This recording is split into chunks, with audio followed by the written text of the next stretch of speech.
Over the weekend, of course, I did a lot of hitting analysis, and I'm still getting a lot of questions on technology. Okay,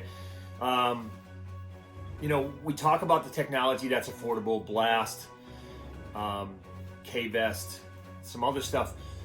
Let me sum it up this way too, and I can kind of explain to you what I did and what I've been going through in my career. So I've used Blast, I've used HitTrax. Obviously, it's in a facility setting. I've used Rapsodo. They're all great. I mean, they all serve a purpose. They're not going to teach you hitting, but they are going to give you some information.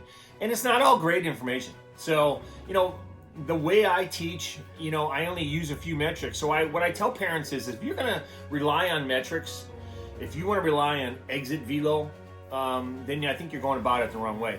The great thing about analytics is that it's really taken off in the last 5 years. Now guys like me who've worked in pro baseball have a shot to really go on in pro baseball to work with some of these teams as a hitting coach or an analytical coach or a performance coach, something like that, because now it's not about playing.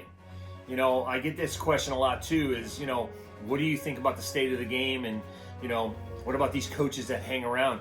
Obviously I'm a little biased because I believe all coaches should get an opportunity. If you have the ability to get players better, then you have to look at that. You can't look at their playing ability. Obviously Bill James wouldn't have won rings with the Red Sox if they looked at his playing background as a security guard.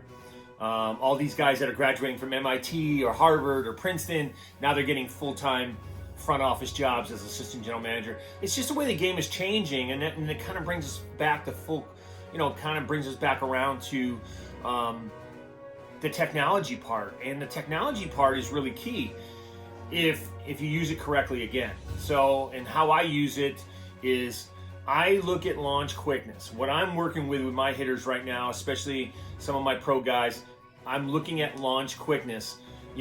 When you start to when you connect. How are you going to hit a major league pitcher that throws 95 to 100 when it's 0.7 seconds to get to home plate? And the answer is, obviously, are you in a good launch position at release? And do you have great launch quickness to connection? And if you can keep those in mind, and you can work on just those things, I think everything else is easy to teach. You can teach getting on plane early.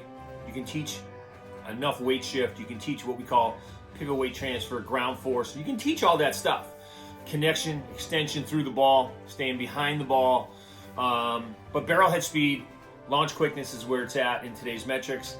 And we need to quantify that. I think we have to do a better job. So instead of looking at exit velo, you don't have exit velo or EV without launch quickness. So I think there's a very misnomer when someone says, I want hip acceleration. Well, you can't have hip acceleration if that's all you're after, because if you pull off the ball because you're pulling 16 Gs and you're not hitting anything, what good is it, right?